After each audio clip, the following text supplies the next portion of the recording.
Salam müəllimlər, mən Nuray Babayeva. Bugün sizin üçün hazırladığım ədəbiyyat sualına birgə baxacağıq. Bununla yanaşı sizə kiçik bir qeyd etmək istəyirdim ki, bu kimi sualları daha çox görmək üçün Instagramdan məni izləyə bilərsiniz. Bununla yanaşı bu sualları daha geniş formatda işləmək üçün sentyabr ayına fəaliyyətdə olacaq sınaq qrupumuza da qeydiyyatdan keçə bilərsiniz. Gəlin birgə suala baxaq. Deyir ki, Cəfər Cabbarlının Oktay Eloğlu əsəri ilə bağlı qurulan cədvəldə ortadakı fikirlər sol xanadakı obraz üçün doğru olmalıdır, sağ xanadakı obraz üçün yanlış olmalıdır. Gəlin fikirlərə baxaq. Çıxılmaz vəziyyətdə olduqları üçün Oktaya oyunu saxlamağı tövsiyə edir. Deməli, bu həm Dursuna aiddir, həm Şaqquluya aiddir. Hətta birinci Dursunu tövsiyə edir, ikinci də Şaqqulu tövsiyə edir. Ona görə də bu fikir hər iki xana üçün doğru olduğuna görə biz fikri götürə bilmirik. Bizə sol üçün doğru, sağ üçün yanlış lazım idi. 2-yə baxırıq. Deyir, Xaspoladın fiziki görünüşünə lağ edir. Bu həm Şaqquluya aiddir, həm Mazandaranskiyə aiddir. Bunu da hər ikisinə aid olduğuna görə götürə bilmirik. Şaqqulu da onun burnuna lağ eləyirdi, Mazandaranski də onun burnuna lağ eləyirdi. Burnuna, keçəliyinə, hər şeyinə lağ eləyirdilər Xaspoladın. Yəni hər ikisinə aid olduğuna görə 2 də çıxır. 3-ə baxaq. Deyir, Oktayın yaxşı maaşlı, adlı sanlı işdə işləməyini istədiyi üçün Oktaya başqa işlər tövsiyə edir. Deməli, bu Səməd üçün doğrudur, Xaspolad üçün yanlışdır. Bunu götürə bilərik. Deməli, Səməd Oktaya gəlir, elə birinci hissədən başlayır bu. Gəlib deyir ki, bəs sən bu işdə işləmədə, yəni həm ananı sən işlədiyin işə görə insanlar mərasimlərə icazə vermir girməyinə, həm əmin sənin geyindiyin paltarlara görə, qadın paltarlarına görə nişanlını səndən ayırdı, başqasına verdi. Bununla yanaşı deyir, hamı səni qınayır da, ətraf səni qınayır bu hərəkətlərinə görə. Həm də ki, maaş ala bilmirsən, sənin yaxşı pulun yoxdur. Ona tövsiyə eləyir ki, bəs qubernatorun dilmancı olsun, yaxşı maaş əldə eləsin, adı da sanı da olsun. Bununla yanaşı onu bəyənməsə də Rus teatrına getməyi tövsiyə eləyir ki, heç olmasa adın sanın olar da, yəni daha sonra da bura qayıdarsan. Səməd Oktay üçün nəsə etmək istəyirdi. Deyə bilərsiniz ki, bəs Xaspolad da iş təklif etdi də. Bizim qarışdırdığımız məqamlardan biri baxın budur.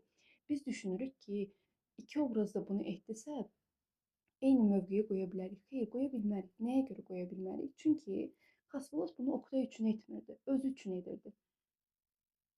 İstəyirdi ki, teatr önə getsin, teatrda daha çox pul qazansın. Demirdi ki, Oktay gəlsin, Oktay qazansın, Oktay tanısınlar. Bunu Oktay üçün etmirdi. Buna görə də biz bu fikri Oktay üçün, Səməd üçün doğru, Xaspolad üçün yanlış götürürük.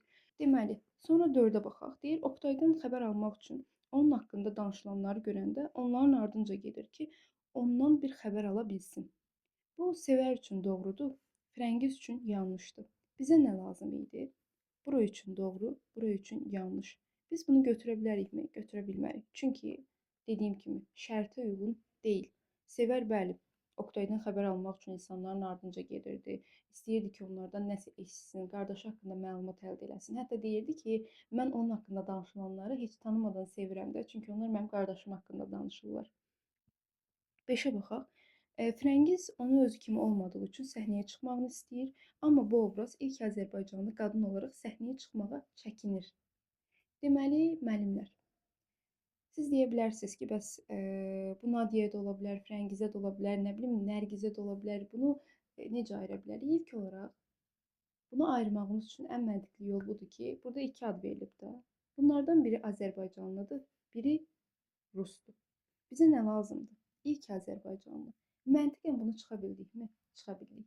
Deməli, bu Nərgiz üçün doğru olsa da, yanlış olsa da, bizə bura nə lazım idi? Səhv olan. Bu yenə də səhv olur. Yəni, çünki Nadiyanı çıxdıq başdan. Solda bizə doğru olan fikir lazım idi. Yəni, heç sağa baxmağımıza ehtiyac da yoxdur. Yəni, bu adam Rusdur. Deməli, fikir sol üçün doğru olmur. Birbaşa məntiqlə bunu çıxırıq. Əgər məntiqlə çıxa biləcəyiniz fikir varsa, heç vaxt şeyi gözləməyin. Mən bunu mütləq bilməliyəm. Məntiqə də yönəlmək lazımdır. 6-ya baxaq. Deyir ki, teatrı sənət məbədi adlandırır. Bu kimə aiddir? Oktaya aiddir. Aslana aid deyil. Yəni 6-nı da götürə bilərik. Aslan deyir ki, bəs teatr bir məktəbdir. Oktay da deyir ki, bəs məktəb də ola bilər, ancaq mən teatrı daha çox sənət məbədi adlandırardım. Yəni, məbəd adlandıran Oktaydır, məktəb adlandıran Aslandır. Sol tərəf üçün doğrudur, sağ tərəf üçün yanlışdır. İndi bizim düz cavabımız nə oldu? 3 və 6. Yəni, siz 3 və 6 götürsəniz, bu sualı doğru cavablandırmış olacaqsınız. Bəli müəllimlər, bu qədər idi. Ümidvaram sizin üçün xeyirli olmuşdur. Özünüzə yaxşı baxın. Hələlik.